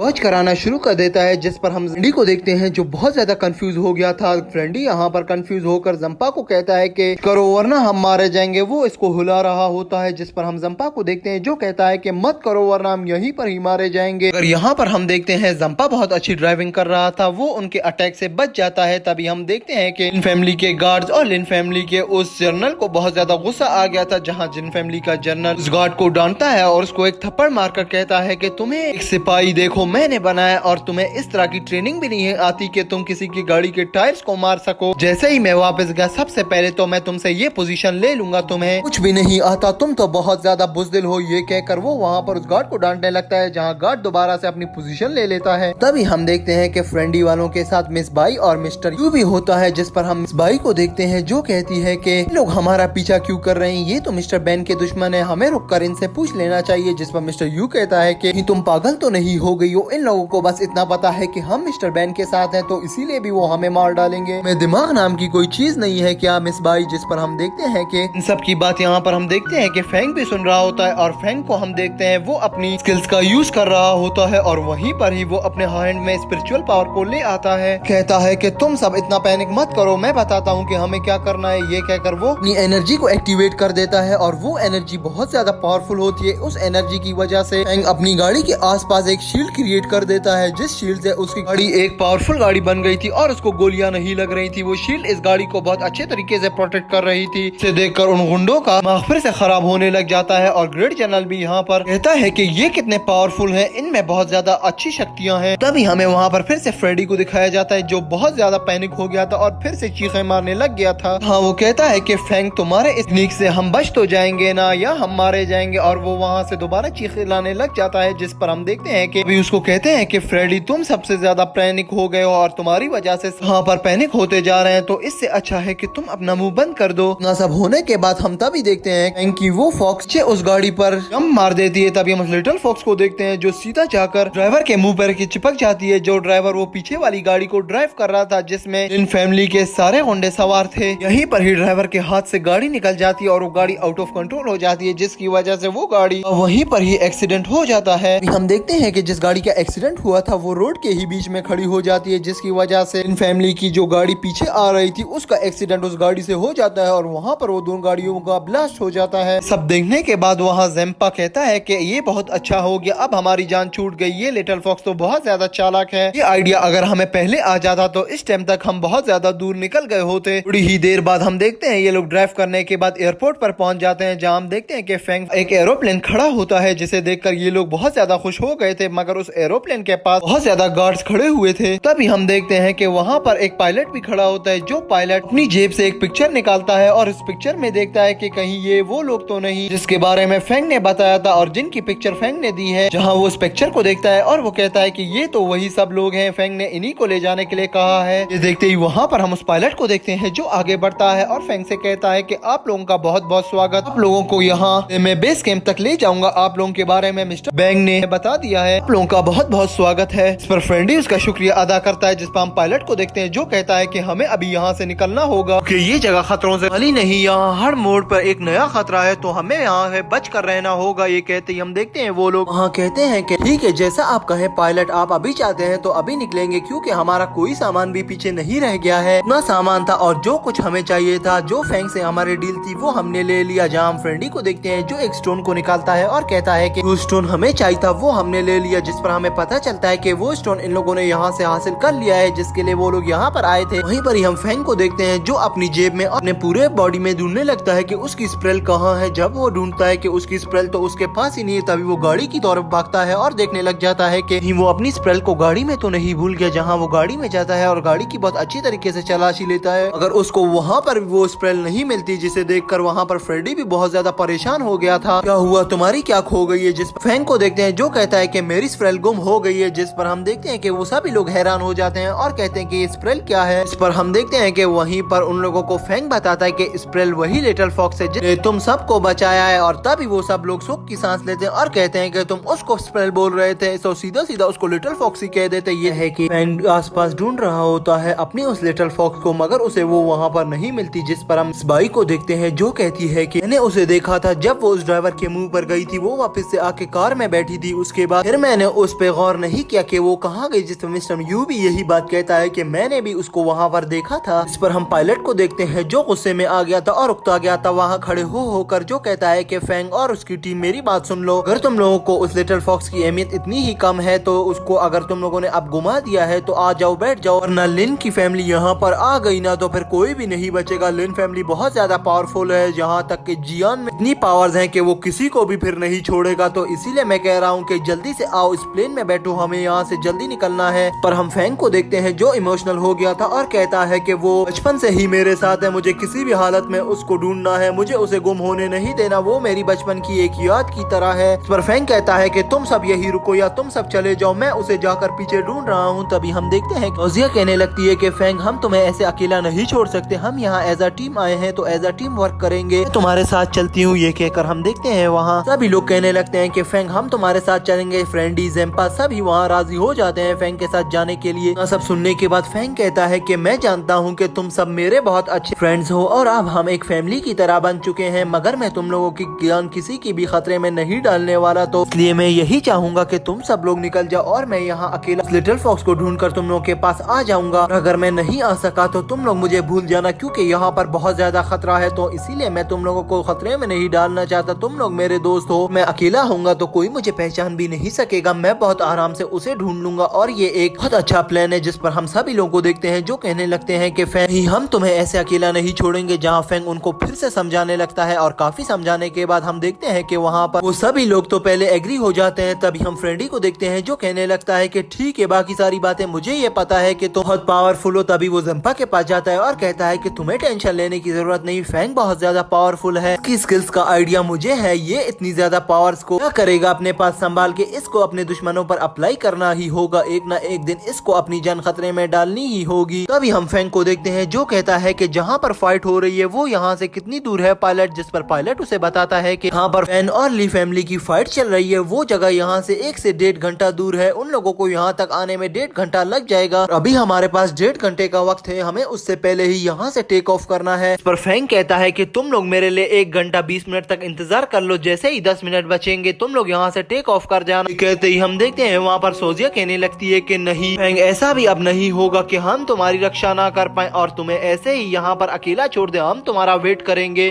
तक तुम नहीं आ जाते। जिस पर हम देखते हैं कि फैंग कहता है कि नहीं, तुम लोग को यहाँ से टेक ऑफ कर जाना है। अगर मैं यहाँ पर नहीं आ पाया तो क्योंकि मेरे पास एक ऐसा रास्ता है जिससे मैं तुम लोगों तक बहुत आसानी से पहुंच जाऊंगा। ये सुनते ही वो लोग वहाँ से निकल जाते हैं। वहीं पर ही हम फैंग को देखते हैं, वो भी अपनी गाड़ी को वहाँ से निकाल कर एयरपोर्ट से निकल जाता है। वहीं पर ही हम देखते हैं हमारा सीन चेंज हो जाता है। नेक्स्ट सीन में हमें फैंग को दिखाया जाता है, वो उसी पॉइंट पर खड़ा होता है जहाँ 2 गाड़ियों की आपस में टक्कर हुई थी और एक जोरदार ब्लास्ट हो गया था, जहाँ वो अपनी फॉक्स को ढूंढने लग जाता है। जहाँ वो इधर उधर भागता है और कहता है कि मेरी लिटिल फॉक्स तुम कहाँ हो? स्पैरल स्पैरल जल्दी से मेरे पास आ जाओ, हमें यहाँ से निकलना है। जैसे ही वो आवाजें मारने लगता है वो फिर उसके पीछे भागने लग जाता है और कहता है कि जैसे कि मुझे लगता है कि वो यहाँ ही गई होगी। वो कहकर उसी दिशा में चलने लग जाता है और कहता है कि मुझे इसकी स्मेल आ रही है कि वो यहीं पर ही है। अगर वो कहता है कि मुझे क्यों नहीं समझ आ रहा कि वो कहाँ है। ये कहते ही वो अपने गवाला पावर को एक्टिवेट कर देता है, उसका यूज करने लग जाता है। जहाँ हम देखते हैं कि वो बहुत जोर जोर से चिल्लाने लग जाता है कि प्लीज गवाला मेरी मदद करो, मुझे उस लिटिल फॉक्स को किसी हालत में भी ढूंढना है, प्लीज मेरी मदद करो। ये कहती है हम देखते हैं वहाँ पर गवाला अपनी स्पिरिचुअल पावर्स को एक्टिवेट कर देता है, जिसे देखकर वहाँ फैंग भी हैरान हो गया था। तभी वो गवाला को हम देखते हैं उसकी लेयर्स वहाँ पर उस लिटिल फॉक्स की ओर जाने लगती है। जहाँ फैंग कहता है कि ये गवाला जिस लिटिल फॉक्स तक पहुँचा देगा, ये उसी की डायरेक्शन में जा रहा है। जहाँ हम देखते हैं कि फैंग उस गवाला की डायरेक्शन को फॉलो करने लग जाता है। जैसे ही वो थोड़ा आगे जाता है उसे वहाँ पर 2 पर्सन नजर आते हैं और उन दोनों पर्सन का ताल्लुक लिन फैमिली से था, क्योंकि वो नीचे जिस बड़े पर्सन को मार रहे थे वो पर्सन वहाँ पर बेन का गार्ड था। इसे देखकर यहाँ पर हम मिस्टर यंग को देखते हैं जो बहुत परेशान हो गया था। अभी हम देखते हैं कि वो गार्ड्स उससे पूछ रहे होते हैं कि जल्दी हमें बताओ कि वो लोग गाड़ी को लेकर कहाँ गए हैं। तभी हम देखते हैं कि ये सुनकर यंग की और हवा टाइट होने लगती है और सोचने लगता है कि कहीं ये बेन का गार्ड बता ना दे और हम सब यहीं पर ही पकड़े ना जाएं। जिस पर हम देखते हैं कि थोड़ी देर बाद उस गार्ड को मारने के बाद वो लिन फैमिली के सिपाही उसे मारने ही वाले होते हैं, जहाँ वो उसे कुछ बताने ही वाला था। तभी हम फैंग को देखते हैं जो अपनी एंट्री मार लेता है और कहता है कि मैं यहाँ हूँ, उसे क्यों मार रहे हो। तभी वो उन दोनों को एक जोरदार किक मारता है जिससे वो दोनों वहीं पर ही गिर जाते हैं। वहीं पर ही वो उस सिपाही को उठाता है जो बेन का गार्ड था, जहाँ बेन का गार्ड उससे कहता है कि यंग तुम यहाँ क्या कर रहे हो, तुम्हें यहाँ से निकल लेना था। जैसे कि बेन ने प्लान बनाया था। जहाँ हम देखते हैं कि यंग उसे सारी सिचुएशन बताता है और कहता है कि मुझे ये बताओ कि बेन और उसके बाकी गार्ड कहाँ है। जहाँ वो पर्सन को स्टोरी बताता है कि हम लोग जा रहे थे उन लोगों को डिस्ट्रैक्ट करके, तभी उन लोगों ने हमारी गाड़ी पर भी फायरिंग कर दी और हमारी गाड़ी भी वहीं पर ब्लास्ट हो गई थी। उसके बाद हमें किसी को भी नहीं पता चला कि कौन कहाँ गया है। उसी वजह से ये गाड़ी जैसे ही ब्लास्ट हुई वो बुलेट के बाद मैं यहाँ पर ही गिर गया था और ये सारे लोग मेरे ऊपर आ गए। अगर इतने आसानी नहीं था हमें और मिस्टर बेन को पकड़ना, क्योंकि हम लोगों ने इन पर बहुत ज्यादा काउंटर अटैक्स किए, लेकिन आहिस्ता आहिस्ता हमें यहाँ से निकलना था क्योंकि उनकी तादाद बढ़ती जा रही थी। जिस पर हमने मिस्टर बेन को सबसे पहले सेव करना था, तो इसीलिए हमने मिस्टर बेन और उसके आधे से ज्यादा सिपाहियों को यहाँ से जाने के लिए कहा। जैसे ही वो सिपाही यहाँ से चले गए, लोगों ने देखा कि यहाँ से सिपाहियों की तादाद कम हो गई है, तो इसीलिए इन लोगों ने हम लोगों के ऊपर रश कर दिया और हमसे हमारे अटैक छीन लिए और हमें यहीं पर ही बेहोश करके मार डाला। मेरे सारे सिपाही मार गए मगर मैं यहाँ पर बच गया था क्योंकि इन लोगों ने एक पर्सन को लाजमी से जिंदा रखना था, क्योंकि इन लोगों को लोकेशन चाहिए थी मिस्टर बेन की और तुम लोगों की। इनके जितने भी बाकी साथी थे वो बेन को देखकर बेन के पीछे भागे हैं, मगर मुझे नहीं लगता कि बेन इनको मिल पाएगा। अगर इन लोगों ने ज्यादा पीछा किया तो शायद ये बेन को ढूंढ ले। तभी हम देखते हैं यंग इधर से उस गार्ड को उठाता है और कहता है कि उठ जाओ, अभी हमारा समय आ गया है कि हम यहाँ पर इन सबको खत्म कर दें। ये अपने आप को पता नहीं क्या समझ रहे हैं। जिस पर हम देखते हैं कि हैंग उसे कहता है कि उठो, अब मैं तुम्हें किसी सेफ जगह पर ले जाता हूँ, पहले तो तुम्हारा ट्रीटमेंट हो जाए, उसके बाद हम मिस्टर बेन को भी ढूंढ लेंगे। अभी हम देखते हैं कि वो सिपाही यंग के पीछे नहीं आता। जहाँ यंग पूछता है कि क्या हुआ है, तुम रुक क्यों गए। जिस पर वो सिपाही उसे बताता है कि यंग मैं यहाँ पर अपना कोई ना कोई बंदोबस्त कर लूंगा या मैं यहाँ पर छुप जाऊंगा। अगर मैं पकड़ा गया तो मैं कभी भी अपना मुंह नहीं खोलूंगा, मर जाऊंगा, मगर मैं तुम लोग के बारे में नहीं बताऊंगा। मैं तो यही कह रहा हूँ कि तुम सबसे पहले यहाँ से निकल जाओ, मेरी परवाह मत करो। यंग तुम्हारी जान बहुत ज्यादा कीमती है, इसीलिए मैं तो यही चाहूंगा कि तुम यहाँ से निकलो पहले। पर फैंग कहता है कि नहीं, तुम यहाँ से जाओ, पहले छुप जाओ, मैं तुम्हें बताने जरूर आऊंगा यहाँ पर। जब हम देखते हैं वहाँ पर हमारा सीन शिफ्ट हो जाता है। एक सीन में हमें दिखाया जाता है कि वो जहाज वहाँ से टेक ऑफ कर रहा था। अभी हम देखते हैं सोजिया वहाँ गुस्से में उन गार्ड्स को कह रही होती है मुझे जल्दी से पायलट के पास जाने दे, क्योंकि पायलट से हमारी बात हो चुकी थी। उसने कहा था कि हम यहाँ पर बेन का यंग का इंतजार करेंगे। जिस पर हम देखते हैं कि वो गार्ड्स कहने लगते हैं कि नहीं, अब लेट हो चुका है, अगर हम यहाँ रुके तो हम सब भी यहीं पर ही मारे जाएंगे। पायलट का यही डिसीजन है कि किसी को भी यहाँ आने ना दो और हमें यहाँ से जल्दी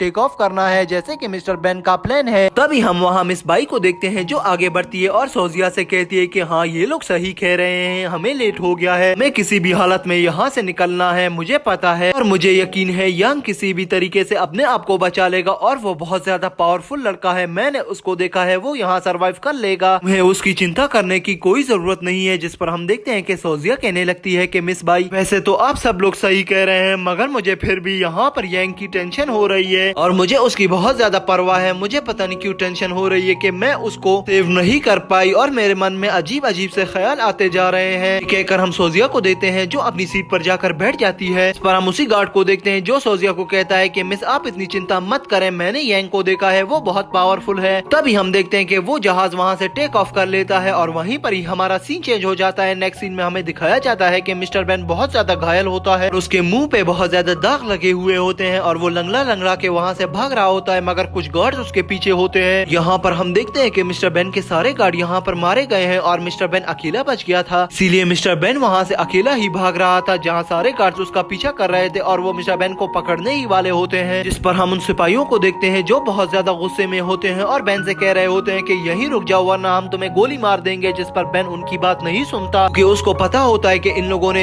बेन को जिंदा ही पकड़ना है जैसे कि इन लोगों के बॉस का ऑर्डर है। और वहीं पर ही बेन ये सोचते हुए भागता ही चला जा रहा था। अगर थोड़ा ही भागने के बाद हम बेन को देखते हैं जो भागते भागते आखिर गिर ही जाता है और कहता है कि मुझे बहुत ज्यादा कमजोरी फील हो रही है और मुझे नहीं लगता कि मैं इससे आगे भाग सकता हूँ। ये कहकर वो वहाँ पर गिर जाता है और बहुत ज्यादा परेशान हो गया था। जहाँ हम देखते हैं कि वो सारे सिपाही भी वहाँ पर पहुँच जाते हैं और वहीं पर ही बेन को कहते हैं कि जल्दी से अपने हाथ ऊपर कर लो, अब हमने तुम्हें पकड़ लिया है, अब यहाँ से भागने की जरूरत नहीं। जिस पर हम मिस्टर बेन को देखते हैं जो कहता है कि इतनी भी क्या जल्दी है। ये कहते ही वहाँ से वो वहाँ भाग जाता है और एक पेड़ के पीछे छुपकर उनके ऊपर अपना काउंटर अटैक करना शुरू कर देता है। जिस पर वो अपने अटैक से वहाँ पर 3-4 सिपाहियों को मार देता है, मगर कुछ ही देर बाद ज्यादा अटैक करने की वजह से उसकी एनर्जी कम हो गई थी जिसकी वजह से वो वहीं पर ही बेहोश हो जाता है। तभी नेक्स्ट सीन में हमें दिखाया जाता है कि बेन की आंख खुलती है, वहाँ पर उसको 2 सिपाही घसीट के ले जा रहे होते हैं। वो लोग ये बातें कर रहे होते हैं कि शुक्र है कि ये मारा नहीं गया वरना बॉस हमें जिंदा नहीं छोड़ता। इतनी ही देर में उन्हें जंगलों से एक आवाज आती है जो आवाज बहुत ज्यादा अजीब ही होती है। तभी हम देखते हैं कि वहाँ पर फैंग भी आ जाता है जो बेन को बचाने के लिए उनके बीच में आकर उनपे अपनी स्पिरिचुअल पावर से अटैक कर देता है। जहाँ उनको दूर फेंक कर वो बेन को देखता है जहाँ वो बेन को उठा नहीं पा रहा था क्योंकि वो बेहोश था और वो बहुत ज्यादा पावरफुल था, उसका वेट भी ज्यादा था। तो तभी हम देखते हैं वो गार्ड्स वापस से खड़े हो जाते हैं जहाँ बेन भी अपनी पोजीशन ले लेता है और हमारा ये एपिसोड यहीं पर एंड हो जाता है। तो दोस्तों प्लीज इस वीडियो को लाइक कर देना, चैनल को सब्सक्राइब कर देना। तो चलिए मिलते हैं किसी अच्छी और नई वीडियो के साथ, तब तक के लिए बाय।